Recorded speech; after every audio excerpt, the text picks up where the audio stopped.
The King James Bible, the second book of the Kings, chapter 9. And Elisha the prophet called one of the children of the prophets, and said unto him, Gird up thy loins, and take this box of oil in thine hand, and go to Ramoth Gilead. And when thou comest thither, look out there Jehu the son of Jehoshaphat, the son of Nimshi, and go in and make him arise up among his brethren, and carry him to an inner chamber. Then take the box of oil, and pour it on his head, and say, Thus saith the Lord, I have anointed thee king over Israel. Then open the door, and flee, and tarry not. So the young man, even the young man the prophet, went to Ramoth Gilead. And when he came, behold, the captains of the host were sitting, and he said, I have errand to thee, O captain. And Jehu said, Unto which of all us? And he said, To thee, O captain. And he arose and went into the house, and he poured the oil on his head, and said unto him, Thus saith the Lord God of Israel, I have anointed thee king over the people of the Lord, even over Israel. And thou shalt smite the house of Ahab thy master, that I may avenge the blood of my servants the prophets, and the blood of all the servants of the Lord at the hand of Jezebel. For the whole house of Ahab shall perish, and I will cut off Ahab him that pisseth against the wall, and him that shutteth up and left in Israel. And I will make the house of Ahab like the house of Jeroboam the son of Nebat, and like the house of Baasha the son of Ahijah. And the dogs shall eat Jezebel in the portion of Jezreel, and there shall be none to bury her. And he opened the door and fled. Then Jehu came forth to the servants of his Lord, and one said unto him, Is all well? Wherefore came this mad fellow to thee? And he said unto them, Ye know the man and his communication. And they said, It is false. Tell us now. And he said, Thus and thus spake he to me, saying, Thus saith the Lord, I have anointed thee king over Israel. Then they hastened and took every man his garment, and put it under him on top of the stairs, and blew with trumpets, saying, Jehu is king. So Jehu the son of Jehoshaphat, the son of Nimshi, conspired against Joram. Now Joram had kept Ramoth Gilead, he and all Israel, because of Hazael king of Syria. But King Joram was returned to be healed in Jezreel of the wounds which the Syrians had given him when he fought with Hazael king of Syria. And Jehu said, If it be your minds, then let none go forth nor escape out of the city to go to tell it in Jezreel. So Jehu rode in a chariot and went to Jezreel, for Joram lay there. And Ahaziah king of Judah was come down to see Joram. And there stood a watchman of the tower in Jezreel, and he spied the company of Jehu as he came. And he said, I see a company. And Joram said, Take a horseman and send to meet them, and let him say, Is it peace? So there went one on horseback to meet him, and said, Thus saith the king, Is it peace? And Jehu said, What hast thou to do with peace? Turn thee behind me. And the watchman told, saying, The messenger came to them, and he cometh not again. Then he sent out a second on horseback, which came to them, and said, Thus saith the king, Is it peace? And Jehu answered, What hast thou to do with peace? Turn thee behind me. And the watchman told, saying, He came even unto them, and cometh not again. And the driving is like the driving of Jehu the son of Nimshi, for he driveth furiously. And Joram said, Make ready. And his chariot was made ready. And Joram king of Israel and Ahaziah king of Judah went out, each in his chariot, and they went out against Jehu. And they met him in the portion of Naboth the Jezreelite. And it came to pass, when Joram saw Jehu, that he said, Is it peace, Jehu? And he answered, What peace, so long as the whoredoms of thy mother Jezebel and her witchcrafts are so many? And Joram turned his hands and fled, and said to Ahaziah, There is treachery, O Ahaziah. And Jehu drew a bow, and with full strength, and smote Joram between his arms, and the arrow went out at his heart, and he sunk down in his chariot. Then said Jehu to Bidkar, his captain, Take up, and cast him in the portion of the field of Naboth the Jezreelite. For remember how that when I and thou rode together after Ahab his father, the Lord set this burden upon him. Surely I have seen yesterday the blood of Naboth and the blood of his sons, saith the Lord, and I will requite thee in this plat, saith the Lord. Now therefore take and cast him in the plat of ground, according to the word of the Lord. And when Ahaziah the king of Judah saw this, he fled by the way of the garden house. And Jehu followed after him, and said, Smite him also in the chariot.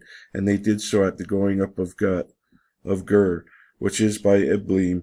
And he fled to Megiddo, and died there. And his servants carried him in the chariot to Jerusalem, and buried him in his sepulchre with his fathers in the city of David. And in the 11th year of Joram the son of Ahab began Ahaziah to reign over Judah. And when Jehu was come to Jezreel, Jezebel heard of it, and she painted her face and tied her head and looked out at a window. And as Jehu entered into the gate, she said, Had Zimri peace who slew his master? And he lifted up his face to the window and said, Who is on my side? Who? And there looked out him 2 or 3 eunuchs. And he said, Throw her down. So they threw her down, and some of her blood was sprinkled on the wall and on the horses, and he trode her under foot. And when he was come in, he did eat and drink, and said, Go see now this cursed woman, and bury her, for she is the king's daughter. And they went to bury her, and they found no more of her than the skull, and the feet, and the palms of her hands. Therefore they came again and told him, and said, This is the word of the Lord, which he spake by his servant Elijah the Tishbite, saying, In the portion of Jezreel shall dogs eat of the flesh of Jezebel, and the carcass of Jezebel shall be as dung upon the face of the field in the portion of Jezreel, so that they shall not say, This is Jezebel. Chapter 10.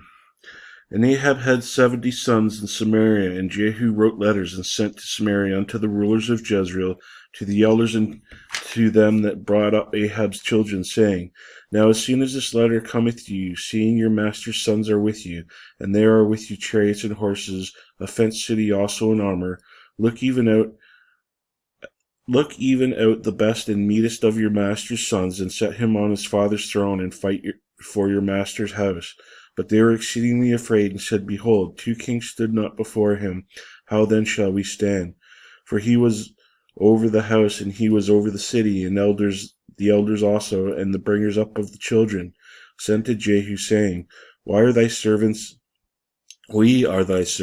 and we do all that thou shalt bid us. We will not make any king. Do thou that which is good in thine eyes. Then he wrote a letter the 2nd time to them, saying, If ye be mine, and if ye will hearken unto my voice, take ye the heads of the men of your master's sons, and come to me in Jezreel by tomorrow this time. Now the king's son, being 70 persons, were the great men of the city which brought them up. And it came to pass, when the letter came to them, that they took the king's sons and slew 70 persons, and put their heads in baskets, and sent them to Jezreel. And there came a messenger and told him, saying, They have brought the heads of the king's sons. And he said, Lay them in 2 heaps at the entering into the gate unto the morning. And it came to pass in the morning that he went out and stood, and said to all the people, Ye be righteous. Behold, I conspired against my master, and slew him. But who slew all these? Know now that there shall fall unto the earth nothing of the word of the Lord, which the Lord spake concerning the house of Ahab. For the Lord hath done that which he spake by his servant Elijah. So Jehu slew all that remained of the house of Ahab in Jezreel, and all his great men, and all his kinsfolk and his priests, and he left none remaining.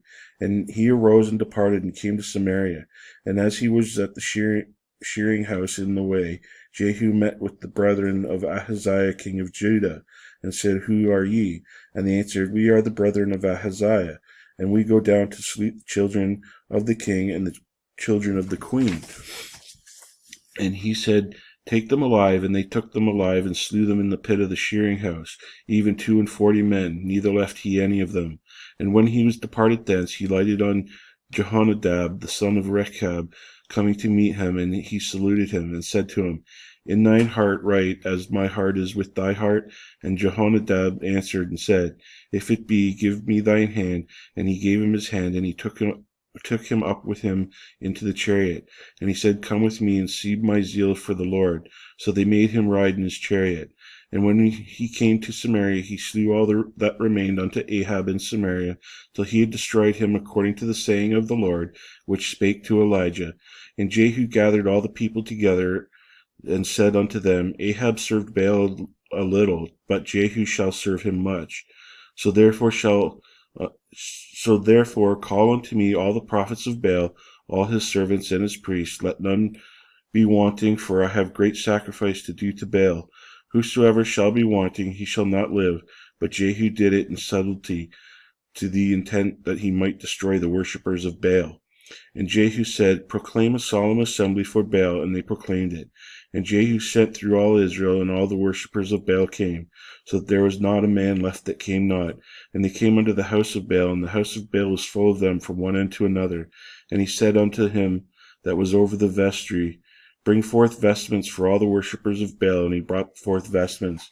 And Jehu went, and Jehonadab, the son of Rechab, into the house of Baal, and said unto the worshippers of Baal, Search and look that there be here with you none of the servants of the Lord, but the worshippers of Baal only. And when they went in to offer sacrifice and burnt offerings, Jehu appointed 80 men without, and said, If any of the men whom I have brought into your hands escape, he that letteth him go, his life shall be for the life of him. And it came to pass, as soon as he had made an end of offering of a burnt offering, and Jehu said to the guard and to the captains, Excuse me, Go in and slay them. Let none come forth. And they smote them with the edge of the swords, and the guard of the captains cast them out, and went to the city, the house of Baal. And they brought forth the images out of the house of Baal, and burned them. And they brake down the image of Baal, and brake down the house of Baal, and made it a draught house unto this day. Thus Jehu destroyed Baal out of Israel. Howbeit from the sins of Jeroboam the sons of Nebat, which made Israel to sin, Jehu departed not from after them, to wit, the golden calves that were in Bethel and that were in Dan. And the Lord said unto Jehu, Because thou hast done well in executing that which is right in mine eyes, and hast done unto the house of Ahab according to all that was in mine heart, thy children of the 4th generation shall sit on the throne of Israel. But Jehu took no heed to walk in the law of the Lord God of Israel with all his heart, for he departed not from the sins of Jeroboam, which made Israel to sin. In those days the Lord began to cut Israel short, and Hazael smote them in the coasts of Israel, from Jordan eastward in all the land of Gilead, the Gadites and the Reubenites and the Manassites, from Aroer, which is by the river Arnon, even Gilead and Bashan. Now the rest of the acts of Jehu and all that he did, and all his might, are they not written in the book of the Chronicles of the kings of Israel? And Jehu slept with his fathers, and they buried him in Samaria. And Jehonaz his son reigned in his stead. And the time that Jehu reigned over Israel in Samaria was 28 years.